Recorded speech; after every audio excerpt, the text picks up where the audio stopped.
భక్తులు కోరిన కోరికలు తీర్చే కొంగు బంగారంగా వెలసిలిన కొమ్మచెరువు ఆంజనేయ స్వామి దేవస్థానంలో అమావాస్య సందర్భంగా ప్రత్యేక పూజలు నిర్వహించారు. ఆంజనేయ స్వామి వారిని నేడు వేలాదిగా తరలివచ్చిన భక్తాదులు దర్శించుకొని ప్రత్యేక పూజలను నిర్వహించారు. ఆలయ కార్యదర్శి రమేష్ గుప్తా మరియు కార్యనిర్వహణ కమిటీ సభ్యుల ఆధ్వర్యంలో భక్తులకు అన్నదాన కార్యక్రమం చేశారు. ఈ సందర్భంగా ఆలయ విశిష్టత, స్థల పురాణం గురించి ఆలయ కార్యదర్శి రమేష్ గుప్తా ఇలా వివరించారు.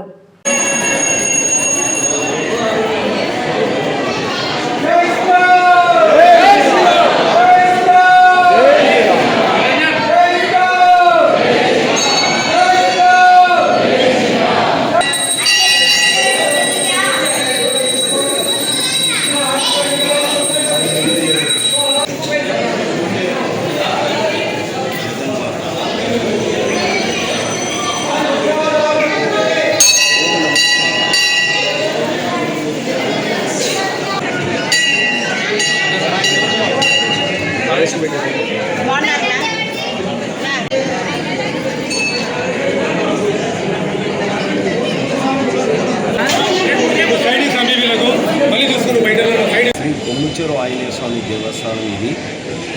నా పేరు రమేష్ గుప్తా, టెంపుల్ సెక్రటరీని. 1989 నుంచి నేను ఇక్కడ ఈ టెంపుల్ మెయింటెనెన్స్ చేస్తున్నాను. దాదాపు 40 సంవత్సరాలు అవుతుంది ఇప్పటికి.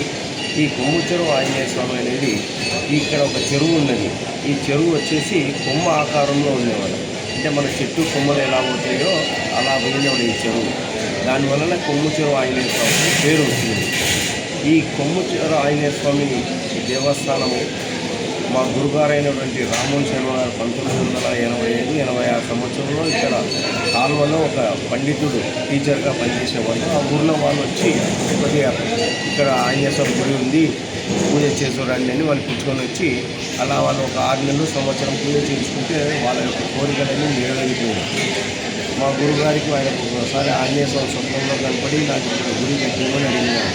అంటే నాతో ఏమవుతుందంటే లేదు నీకు అవుతుంది లేని మా ఆంజనేయ స్వామి ఆజ్ఞ ఇచ్చినారు. వాళ్ళకు మా గురువుగారు అయినటువంటి రామోన్ శర్మ గారు ఊళ్ళో వాళ్ళకందరికీ తెలపడం వలన వాళ్ళు సరేలే గుడి కట్టించమని అంటున్నారంటే సరే అదేదో పాతది గర్భగుడి ఉంది అదొకటంగా చూసి కడతాం కానీ వాళ్ళు ఆ విధంగా వాళ్ళు మొదలు పెట్టినారు. ఆ మొదలు పెట్టినప్పటి నుంచి కూడా వాళ్ళకు కూడా దినదిన అభివృద్ధి మాదిరి వాళ్ళకు కోరికలన్నీ నెరవేరిపోతున్నాయి. అలా నెరవేరిపోవడం వల్ల సరే ఏదో బాగుంది ముందర ఒక చిన్న హాల్ వేసుకున్నారు.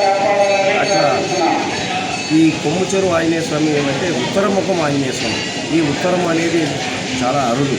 దక్షిణము తూర్పు ఆయన ఉంటాడు. ఉత్తరముఖం ఆంజనేయ ఉత్తరం అంటే కుబేరుడు. కుబేరుడు అంటే ధనబలం. అంటే మనకు సమస్యలన్నిటికీ ధన ముడిపడి ఉంటుంది. కాబట్టి ఈ ఉత్తరముఖం ఆంజనేయ స్వామి దర్శనం చేసుకుంటే ఆంజనేయ స్వామి 2 కళ్ళుగా దర్శనం ఇస్తున్నారు. మామూలుగా అన్ని చోట్ల ఇక్కడ ఉంటాడంటే ఒక కన్నే కనపడుతుంది, ఇక్కడ 2 కళ్ళతో దర్శనం ఇస్తున్నారు. అలాగే శంకు చక్రాలు ఉండేవి ఆయనకి, శంకు చక్రాలు ఉన్నాయి. తర్వాత ఆయన సిగముడి కట్టుకున్నాడు. అంటే మామూలుగా కిరీటం లేకుండా కొప్పు ముడి వేసుకుంటామంటారు కదా, కొప్పు కట్టుకుని ఉన్నాడు. ఆయన చేతిలో ఒక గద లేదన్నమాట, ఒక కమలం ఉంది అన్నమాట.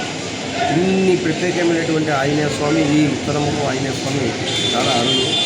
ఇక్కడ వచ్చినటువంటి వాళ్ళకి అంటే వాళ్ళ వీధి బాధలు అంటాము కదా, పిల్లలకు చదువు అయితేనేమి, పిల్లల మన వివాహం అయితేనేమి, తల్లిదండ్రుల ఆరోగ్యం అయితేనేమి, కోర్టు సమస్యలు, వ్యాపార సమస్యలు, వాళ్ళ యొక్క సమస్యలు ఎటువంటివైనా సరే ఈ ఆంజనేయ స్వామి దగ్గర వచ్చి దర్శనం చేసుకొని వీలైతే ఒక 11 ప్రదక్షిణలు చేసి మొక్కుకొని వెళ్ళిపోతే వాళ్ళ యొక్క కోరికలు ఈ పొద్దు వరకు వచ్చిన భక్తులందరి కోరికలు నెరవేరిపోయినాయి.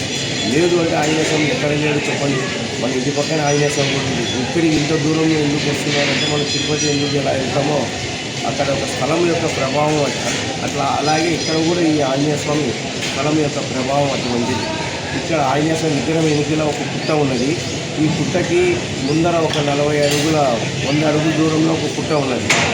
ఆ పుట్టకి ఈ పుట్టకి 12 అడుగుల నాగసర్పము ఇప్పటికీ 40 అడుగుల అండర్ గ్రౌండ్లో ఇప్పటికీ కూడా తిరుగుతూ ఉంటుంది. ఒక్కసారి నేను చూశాను అంతే, తర్వాత మళ్ళీ ఎవరు కూడా చూడలేదు. కాబట్టి అక్కడ పుట్టకాడ కూడా సంతానం కావాల్సిన వాళ్ళకు, ఆరోగ్యం కావాల్సిన వాళ్ళకి, వివాహం కావాల్సిన వాళ్ళకు, మగ పిల్లలు అనుకోండి, ఆడపిల్లలు అనుకోండి, వాళ్ళ సమస్యలన్నీ కూడా నెరవేరిపోతే అక్కడ చేసుకొని ఆంజనేయ స్వామి దర్శనం చేసుకొని దినదిన అభివృద్ధి వల్ల చెందడం వలన ఆంజనేయ స్వామి హాల్ సరిపోకపోతే రామాలయము శివాలయము ఈ పక్క ఆ పక్క చేసి పెద్ద హాలు ముందర కట్టినాము. ప్రతి అమావాస్య రోజు కూడా కొన్ని వేల మంది మాకు తెలిసి ఈ పొద్దు దాదాపు 15,000 మందికి భోజనం అరేంజ్ చేసినాము.